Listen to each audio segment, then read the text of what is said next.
ভারত পেয়েছে এমন এক বিরল টেকনোলজি যেটা আরব দেশের কপালেও জোটেনি। এখন ভারত বজ্র পদার্থ থেকে বের করবে এমনই দুর্লভ সম্পদ যা আরব দেশকে করে দেবে কাঙাল। এই টেকনোলজিকে দেখে জাপানেরও কথা বলার ভাষা হারিয়ে গেছে। ভারতের এই শক্তির কাছে কেঁপে উঠেছে সম্পূর্ণ আরব দেশ। আসলে বন্ধুরা, ভারত এমন এমন দুর্লভ টেকনিক ক্রমাগত পেয়ে যাচ্ছে যেটা অন্যান্য দেশের কপালে কখনো জোটেনি। আর এটা কেবলমাত্র ভারত আত্মনির্ভর হওয়ার কারণেই সম্ভব হচ্ছে। কারণ ভারতের সমস্ত সরকারি কোম্পানি থেকে শুরু করে প্রাইভেট কোম্পানি সবাই ভারতকে আত্মনির্ভর তৈরি করার জন্য তাদের সম্পূর্ণ শক্তির প্রয়োগ করেছে। এছাড়াও যখন থেকে মোদী সরকার এসছে তখন থেকেই প্রাইভেট কোম্পানিগুলোর ভাগ্যই পরিবর্তন হয়ে গেছে। এর সাথে সাথেই ভারত বিশ্বতে আলাদাই পরিচয় তৈরি করে ফেলেছে। আজ সেই সময় যখন পুরো বিশ্বতে ভারত সফলতার মিসাল হয়ে আছে। আজ ভারত এনার্জি সেক্টরে খুবই মনোযোগ সহকারে কাজ করেছে, কারণ এটা একটা এমন শক্তি যা দিয়ে পুরো বিশ্বতে নিজের আধিপত্য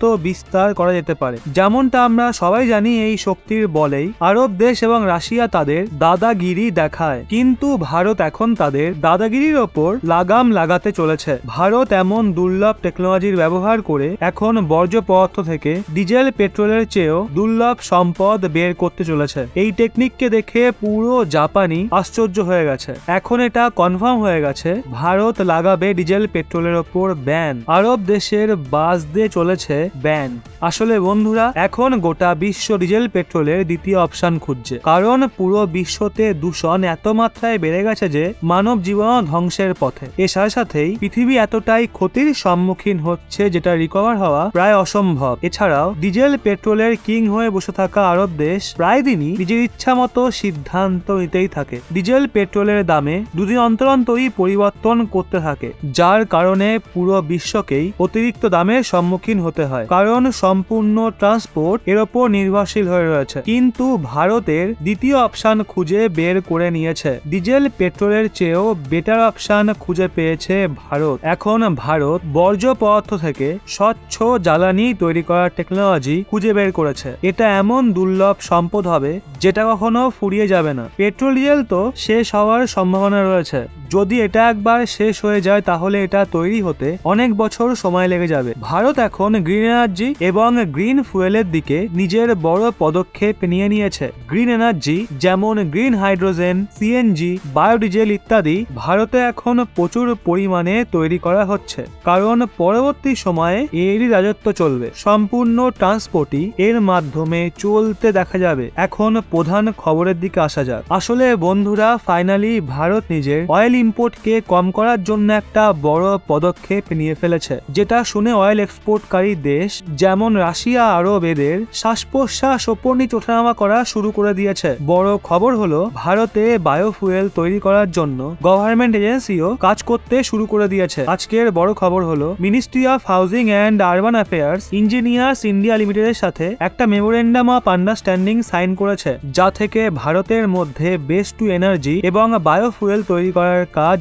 বড় স্কেলে করা যাবে। যদি কথা বলি ডেটার বিষয়ে, তাহলে ভারতের মধ্যে 59 মিলিয়নের থেকেও বেশি শহর রয়েছে, যেখান থেকে হাজার হাজার টন ওয়েস্ট অর্থাৎ আবর্জনা বা বর্জ্য পদার্থ বেরিয়ে আসে। এতে শুকনো এবং ভিজে দুই ধরনের আবর্জনাই থাকে, কিন্তু এখনো পর্যন্ত ভারতে একে নিয়ে কোনো বড় পলিসি চালু হয়নি যাতে আমরা সেগুলোর ব্যবহার করে বায়োফুয়েল বা এনার্জি কনভার্সনে ব্যবহার করতে পারি। কিন্তু এই মেমোরেন্ডাম অফ আন্ডারস্ট্যান্ডিং হওয়ার পরে দেশের ভেতরে এই প্রজেক্টকেও একটা ইম্পর্টেন্ট প্রজেক্টের মতোই ট্রিট করা হবে। ইনিশিয়াল ফেজে গভর্নমেন্ট এখানে 10 লক্ষেরও বেশি শহরকে টার্গেট করে রেখেছে। সেখান থেকে আবর্জনাকে কালেক্ট করা হবে, তারপর তা থেকে বায়োফুয়েল তৈরি করার কাজ করা হবে। শুধুমাত্র বায়োফুয়েলই নয়, বরং যে ড্রাই ওয়েস্ট থাকবে তাতে যে হার্মফুল কেমিক্যাল যুক্ত সেকশন থাকে সেটাকে আলাদা করে বাকি বেঁচে যাওয়া যে সেকশন থাকবে তাকে শোধন করে থার্মাল পাওয়ারের মতো ইউজ করা হবে। এছাড়াও ভিজে আবর্জনার ব্যবহার করে বায়োডিজেলকে বের করার কাজ করা হবে, যাকে নিয়ে গভর্নমেন্ট স্বচ্ছ Bharat mission, Shahari 2.0,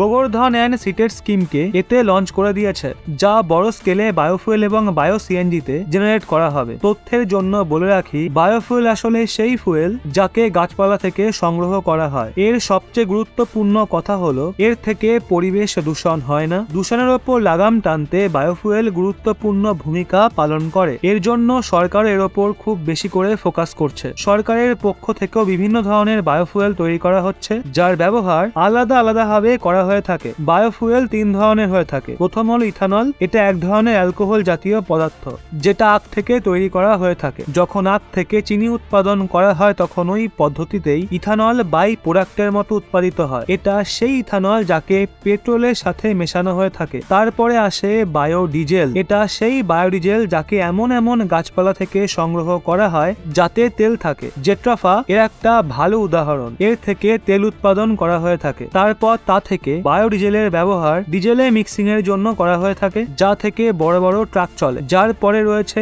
biojet fuel. এটা সেই ফুয়েল যার ব্যবহার বিমানে করা হয়ে থাকে। শুধু তাই নয়, এখন সিএনজি এবং গ্রিন হাইড্রোজেনও তৈরি করা হচ্ছে। সিএনজির কথা বললে, সিএনজি এক ধরনের গ্যাস যাতে মিথেন গ্যাস পাওয়া যায়। একে ডিজেল এবং পেট্রোলের পরিবর্তেও ব্যবহার করা যেতে পারে। এর গুরুত্বপূর্ণ বিষয় হলো এর থেকে পরিবেশের খুব একটা ক্ষতি হয় না। সিএনজির সম্পূর্ণ নাম হলো কম্প্রেসড ন্যাচারাল গ্যাস। যদি এর তুলনা হাওয়ার সাথে করা হয় তাহলে এটা হাওয়ার চেয়ে অনেক হালকা। এটা এনভায়রনমেন্টের জন্য ইকো ফ্রেন্ডলি হয়ে থাকে। এর সাথেই গ্রিন হাইড্রোজেন সম্পূর্ণভাবে স্বচ্ছ জ্বালানি। এর দ্বারা কোনো দূষণই হয় না। এতে কার্বন ডাই অক্সাইডের জায়গায় জল বের হয়। যখন জল দিয়ে বিদ্যুৎ পাঠানো হয় তখন জল থেকে হাইড্রোজেন এবং অক্সিজেন আলাদা হয়ে যায়। তারপর এইভাবেই আমরা গ্রিন হাইড্রোজেন পেয়ে থাকি। আপনাদের মনে থাকবে যে গত বছর 2022 সালে ভারতের প্রধানমন্ত্রী নরেন্দ্র মোদী ইন্দোরে এশিয়ার সবচেয়ে বড় সলিড ওয়েস্ট বেসড কাউডাং প্ল্যান্টের ইনোগ্রেশনও ফেব্রুয়ারি মাসে করেছিলেন, যাতে প্রায় 19,000 কেজি বায়ো সিএনজি গ্যাস তৈরির কথা বলা হচ্ছে। আর কিছু সময়ে সরকার এতে বিভিন্ন আইআইটি কেও যুক্ত করবে যাতে এই মেথডকে ডিসকভার করতে সাহায্য পাওয়া যায়, যাতে এনার্জিকে আমরা বড় পরিমাণে ব্যবহার করতে পারি এবং আমাদের অয়েল ডিপেন্ডেন্সিকে ধীরে ধীরে কম করা যেতে পারে। এখন গভর্নমেন্টের পক্ষ থেকে নেওয়া ডিসিশনের বিষয়ে আপনার কি মতামত রয়েছে তা কমেন্ট বক্সে অবশ্যই জানাবেন। বন্ধুরা, ভিডিওটি ভালো লেগে থাকলে অবশ্যই লাইক করুন এবং প্রচুর পরিমাণে শেয়ার করে দিন। জয় হিন্দ, জয় ভারত।